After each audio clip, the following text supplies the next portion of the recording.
مگر وہ لوگ جو توبہ کر لیں اور اصلاح کر لیں اور بیان کر دیں تو میں ان کی توبہ قبول کر لیتا ہوں، اور میں توبہ قبول کرنے والا اور رحم و کرم کرنے والا ہوں۔ یقیناً جو کفار اپنے کفر میں ہی مر جائیں ان پر اللہ تعالیٰ کی، فرشتوں کی اور تمام لوگوں کی لعنت ہے، جس میں یہ ہمیشہ رہیں گے، نہ ان سے عذاب ہلکا کیا جائے گا اور نہ انہیں ڈھیل دی جائے گی۔ تم سب کا معبود ایک ہی معبود ہے،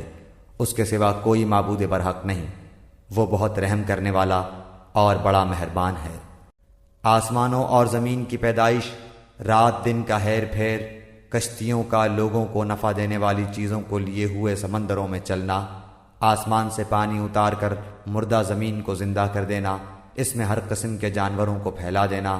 ہواؤں کے رخ بدلنا اور بادل جو آسمان اور زمین کے درمیان مسخر ہیں، ان میں عقل مندوں کے لیے قدرت الہی کی نشانی